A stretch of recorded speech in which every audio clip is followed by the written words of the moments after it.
Ranking at Google is tough, but we're gonna give you 3 tips in this video to make it a lot easier. So whenever I talk with real estate brokerages or agents, they always wanna rank in Google for their city name plus the words real estate. I hate to break it to you guys. Zillow, Trulia, Redfin, they unfortunately have this first page on lockdown. This is because they've put in 15 plus years in some cases working to get that first page ranking. It's very, very hard to get. But there is opportunity with longer tail keywords. Let me explain that.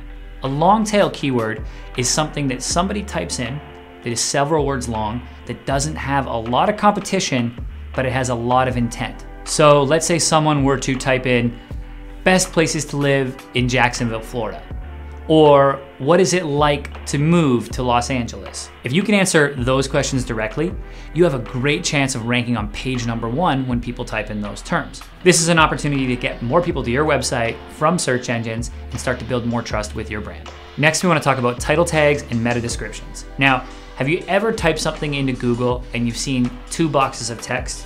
You've seen the title of the web page and then a description underneath it? Those are called our title tags and our meta tags, and you can edit them. All you need to do is log into your website, or if you don't have access, contact your web developer and get them to show you how to change your title and meta description.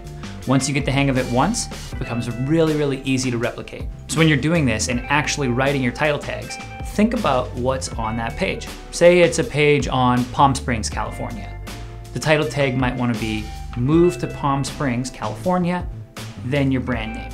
We want to make sure that the title tags are specific enough to something that people might actually click. 2, the meta description, what goes underneath. We want to make sure this draws people in and entices them to click. So write a short description about your page and why they should click the link above. The last thing you're going to want to do is head over to Google Search Console. This is Google's free tool that tells you how to improve your website. Let's take a look. For those of you who've been around or had websites and dabbled in SEO, you will know Google Search Console as Google Webmaster Tools. And you actually get to Google Search Console from the same URL, google.com/webmasters.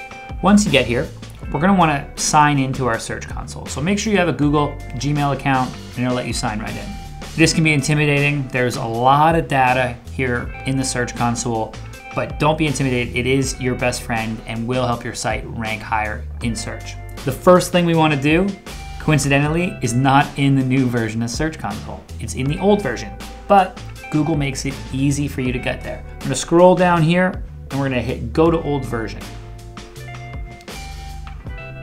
Then we're going to hit this little cog in the top right for our settings and head to site settings. We want to set a preferred domain. And why this is important is because Google is out there and they have Googlebot, which is crawling all of the websites. And your www version of your site and your non-www version of your site are actually 2 different websites in Google's eyes. Now, what I mean by that, if you see it here, we see www.cavesocial and we see just cavesocial.com.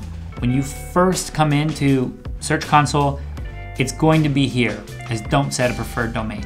We don't want to do that because that will confuse the Google crawler and actually hurt your chances of ranking. So pick one or the other, it doesn't matter. For us, we go with display URL simply as cavesocial.com. We also want to hit this, let Google optimize for my site. Then we're going to hit save. Once this is done, the next thing we're going to do in Search Console will be done in the new version. So we go up here and we hit use new Search Console. We're gonna see the data once again, but we're gonna come over to our left-hand side and we're gonna click mobile usability. Google is putting a big emphasis on websites that are mobile friendly, that work well, that doesn't have bulky images or small buttons, easy to navigate through. All of these things are very important. So when you click this mobile usability, Google is gonna tell you how you're scoring. They're also gonna tell you any errors that might have come up when they crawled your mobile version of your site. So we want this to say 0, like we have here. And then you can go see what else has been corrected. They give you all this information. If you have the errors, go through, it's like a checklist. Either do them yourself or send them to your web developer, and you want to get this down to 0. These are the 2 ways that you can start with Google Search Console. There's a ton of data, a ton of tools that are deep within here for more advanced SEOs, but start with these 2 and your website will be in much better shape. We know there's a ton to SEO, but these 3 tips should get you well on your way to ranking higher in Google. If you want more marketing tips and videos, hit this subscribe button. Until next time, guys, take care.